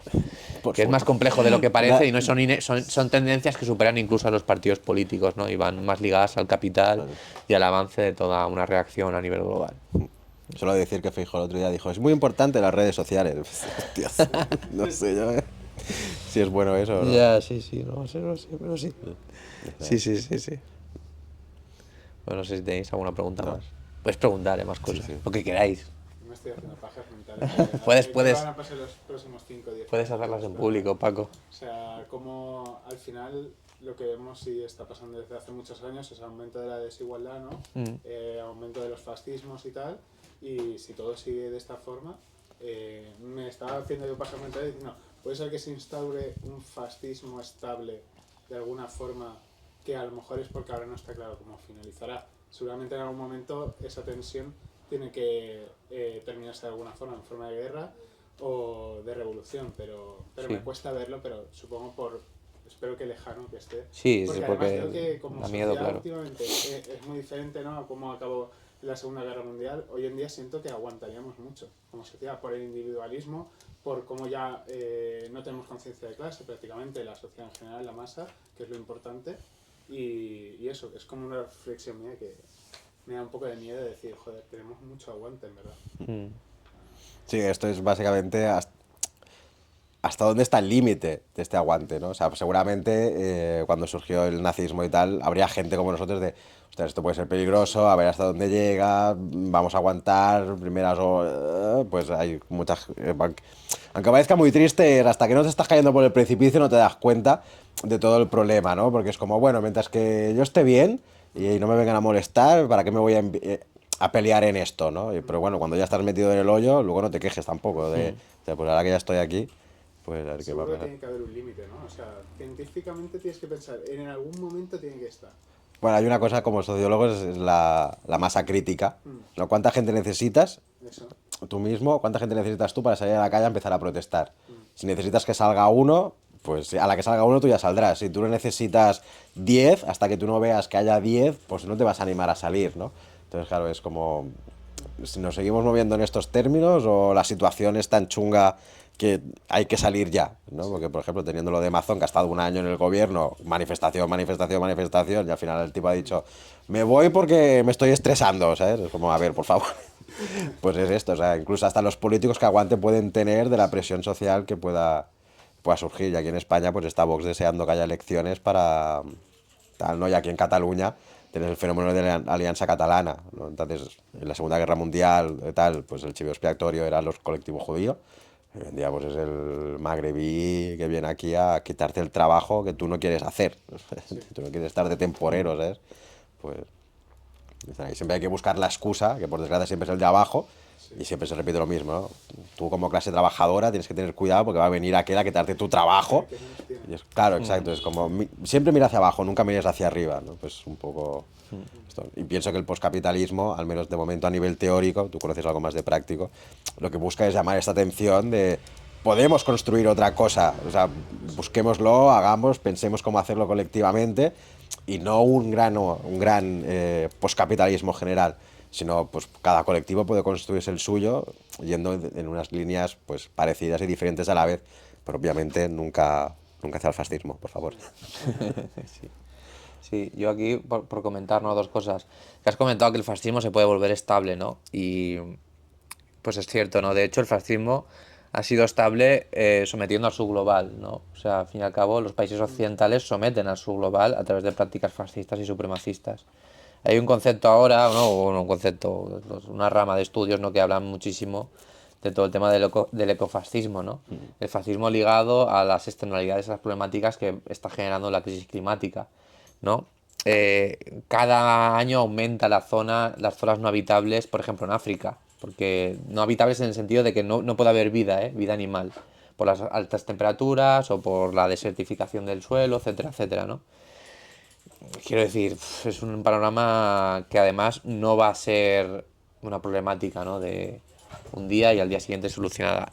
Esto va a ir a más y Occidente se va a tener que enfrentar a toda una crisis, ¿no?, migratoria, de todo como lo queramos llamar, y a ver cómo los gobiernos y cómo la propia sociedad en general responden sobre eso, porque de momento lo estamos haciendo desde un paradigma abiertamente fascista, ¿no? Fronteras cerradas y militarizadas, ¿no? En el Mediterráneo las cifras de gente que muere ahogada son tremendas, ¿no? Entonces se puede volver incluso más estable, que es lo peor, ¿no? Más estable y que ese sea el discurso, en plan, cuando la crisis climática sea más acuciante, esto va a ser un paraíso, ¿no?, el Occidente, y vamos a tener además los recursos para apropiarnos de los recursos del sur global y todo eso además se engloba dentro de estados que están invirtiendo grandes cantidades de dinero en armamento, en vigilancia, en control, y está todo ligado a eso, ¿no? A que se generen unos gobiernos autoritarios, militarizados y un fascismo estable, claro. El fascismo, aunque digamos sus proyectos en el siglo XX fueran esporádicos, el su proyecto quiere ser estable, obviamente. Y claro, y puede llegar a serlo, no pensemos que no, que eso es lo peor, ¿no? Franco Y- murió en la cama, solo digo eso. Sí, ya, bueno, aquí ya. Aquí de- Sí, sí, aquí ya, claro, eso. Y iba a decir otra cosa, pero se me ha olvidado. Ah, tranquilo. Así que. Sí, bueno, sobre el poscapitalismo, sí, ya me he acordado. No, lo que comentaba José, ¿no? De que al fin y al cabo, y lo que comentabas tú también, ¿no? De hasta cuánto vamos a aguantar o si hay un punto de inflexión, etcétera, etcétera. Yo creo que sí, va a haber un punto de inflexión, de hecho ya lo está viendo, están habiendo surgimiento de movimientos, organizaciones, pues eso, que son bastante interesantes, el movimiento socialista, por ejemplo, aquí en España, etcétera, etcétera.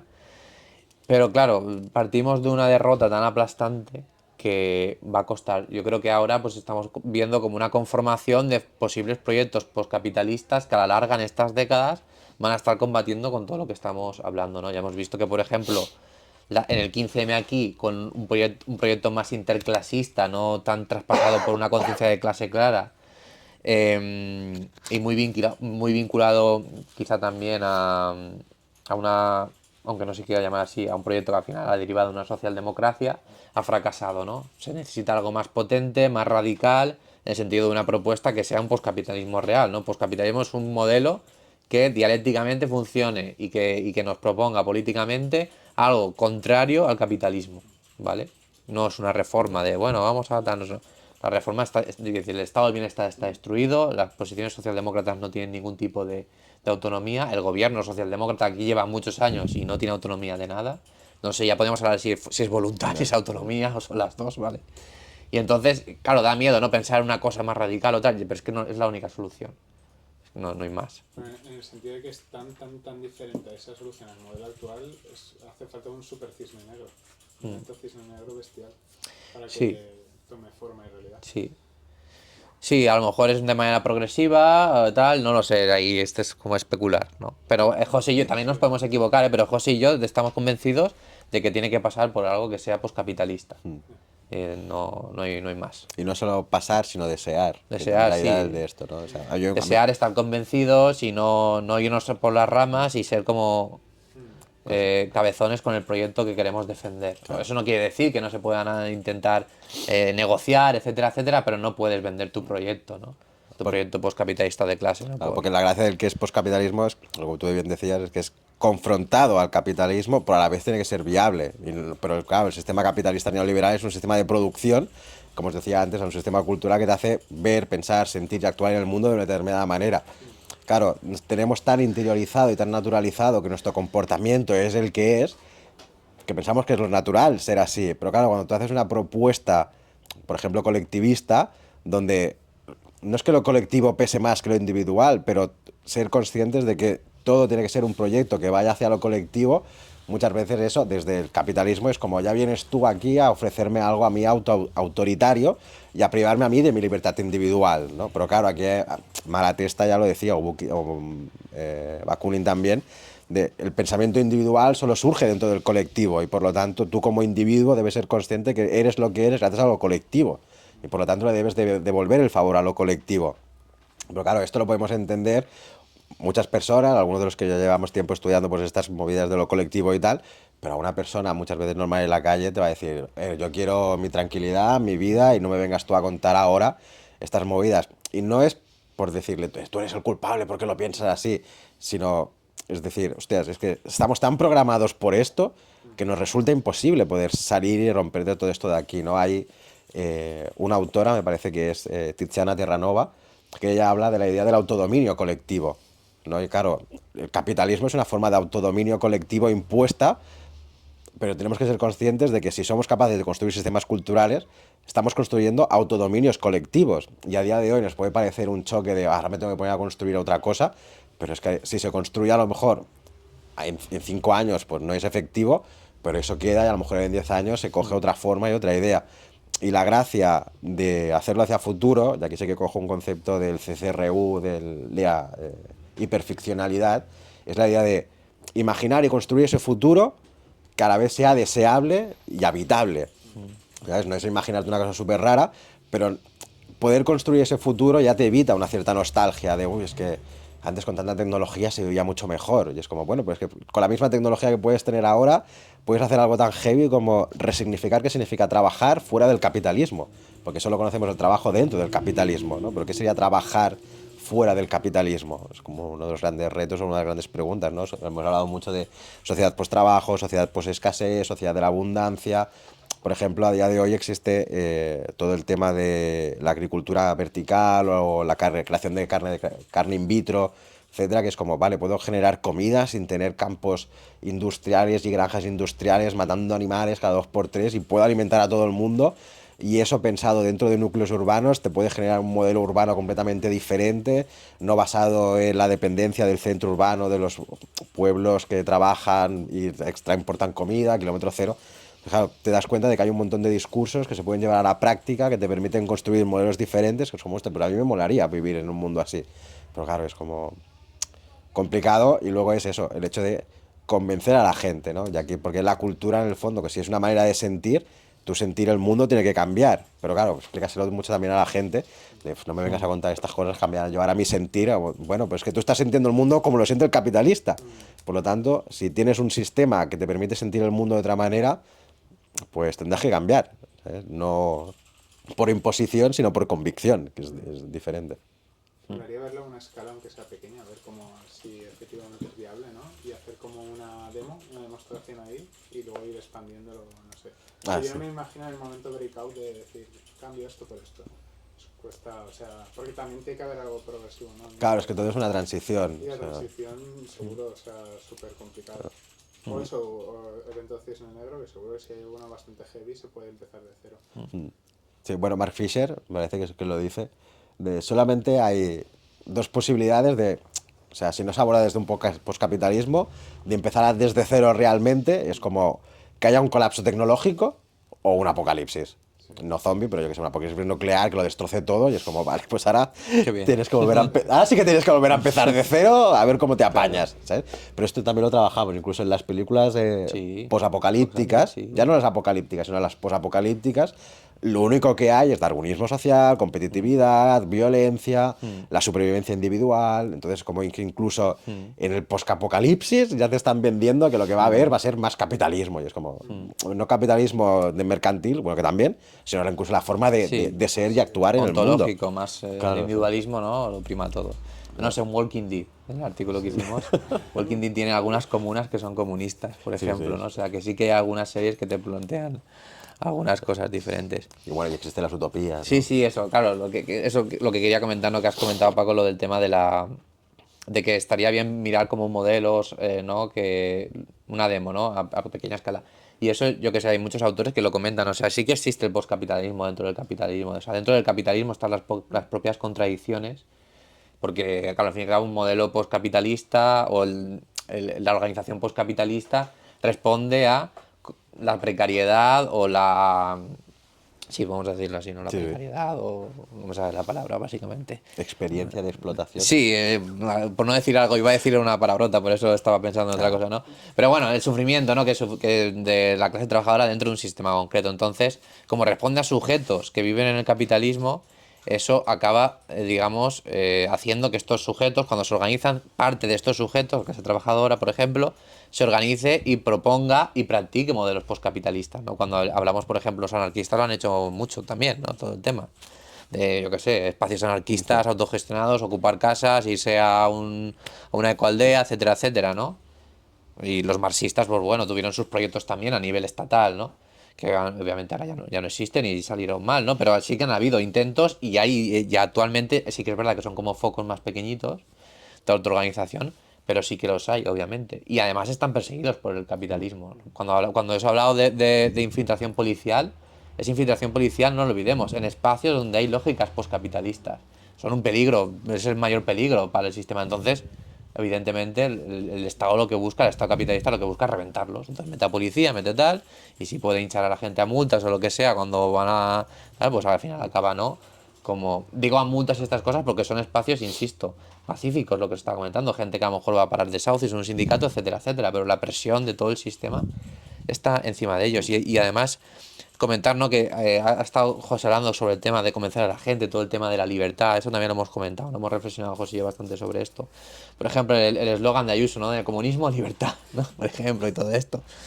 Había una frase de Thomas Mann que decía, cuando el fascismo venga en un futuro lo hará en nombre de la libertad, ¿no? Pues eso, ¿no? Eso es un poco, ¿no? Pero, por ejemplo, Spinoza dice que en el 1600 ya decía que la libertad había que entenderla no tanto en el sentido de prohibición o tal, ¿no? Que también, obviamente, ¿no? Pero antes, en principio, la libertad la tienes que entender como generar un entorno donde tú tengas una capacidad o una herramienta o una serie de herramientas para comprender lo mejor posible tu entorno y tu realidad y entonces proponer cambios para vivir mejor. Actualmente la gente no entiende el entorno en el que vive, ¿no? Está totalmente, lo que hemos comentado, vamos a decir una cosa así, ¿no? Manipulada, por decirlo de alguna manera, o totalmente inmersa dentro de las lógicas culturales del capitalismo que no le hacen no le permiten tomar decisiones con libertad, ¿no? Porque está pensando que el problema es el inmigrante, no sé cuántos, cuando a lo mejor es una persona de clase trabajadora, ¿no? Que está votando al propio fascismo o a un partido neoliberal, ¿no? Entonces, hasta que no entendamos eso y la gente lo entienda, ¿no? De que la libertad podemos hablar de libertad cuando vivamos en un sistema donde te puedas organizar respecto a tus intereses, los intereses del bien común de la mayoría, de la clase trabajadora, ¿no? Que es la mayoría de la población. Mientras estés en un sistema donde todo se rija a través de todo un marco de la clase burguesa, pues es absurdo hablar de libertad. Es la libertad de la clase burguesa, pero la nuestra no. Ahora que has abierto el melón de la libertad. Bueno, tenemos para rato. Bueno, Alba por lo menos no nos dice nada. Aún no sé qué hora es, pero Sí. vale. No, vale. nos ha mirado así. Hola. No, nada. No. ¿Hasta cuánto tenemos libertad de estar aquí? ¿Sabes? Bueno, Tranqui. No, no pues, lo sé, la podemos medir, pero está todo bien. uy, podemos cuantificar la libertad y medirla. Vale. No, ahí, trayendo a coalición anarquista Murray Bookchin, él nos habla de que la libertad la tenemos que entender en el sentido de allá donde pongas los límites de tu libertad es donde hasta donde llega tu libertad. O sea, libertad y restricciones van de la mano. No podemos entender la libertad sin restricción. Entonces, eso es un pensamiento que el liberalismo ha roto también. Es como confunde la libertad con el libertinaje. Cuando tú vayas en contra del capital o en contra del capitalismo es cuando ya existe la represión. Por lo tanto, no hay libertad en el cambio. Y luego, es que hace poco leí el libro de Helen Heste, por eso soy tan pesado con ella. Muchas veces el gran problema que ocurre cuando se habla de proyectos colectivos es que no se tiene suficientemente en cuenta lo individual. Entonces, claro, dentro de un proyecto colectivista, la tensión entre lo que es colectivo y lo que es individual se va a tener que trabajar mucho, porque vivir bajo un sistema colectivo no implica que tú tengas que perder tu individualidad o tu espacio individual, ¿no? Que a veces también pensamos que o la idea que se vende es que lo colectivo es la supresión y el olvido de tu individualidad, todos uniformados, todos vamos a vestir igual, porque no vas a tener libertad ni para coger la ropa que tú tienes, porque claro, que tú vayas con este pantalón y con esto es capitalismo, ¿no? Es como, no, es como puede existir la libertad, y muchas veces te lo has mencionado tú, es que el poscapitalismo puede ser exactamente lo que estamos viviendo ahora, estar en este mismo sitio, pero vivido de otra manera. No tiene por qué ser todo homogéneo, todo igual. No. Es como, por eso la idea de libertad, en ese sentido, es una propia construcción. No existe la idea. Nunca escucharás a un liberal decir, la libertad la construimos porque tal. Es como la libertad es eso y es el fin a alcanzar, ¿no? Es como pues esta idea, ¿no? La libertad implica restricciones, sí o sí, esto es algo que tenemos muy claro. Y que la libertad dentro del colectivo no implica la supresión de la libertad individual, ¿no? Que no es lo mismo que el individualismo, obviamente, pero se siguen manejando en estos términos. Y aquí cierro el melón de la libertad. No voy a decir nada más porque ya está. Bueno, si tenéis alguna pregunta, pero no tengo que decir nada más sobre la libertad. Parece que digamos, si tenéis alguna pregunta, es que queremos hablar, por favor. Que hablamos mucho. No, pero si tenéis alguna pregunta bien y si no... Esperemos que os apuntéis al curso y ahí tendréis más Yo llego información. un poco tarde, no sé si han explicado un poco de qué va la estructura del curso. Vale. Sí, bueno, muy por encima, pero no lo hemos explicado.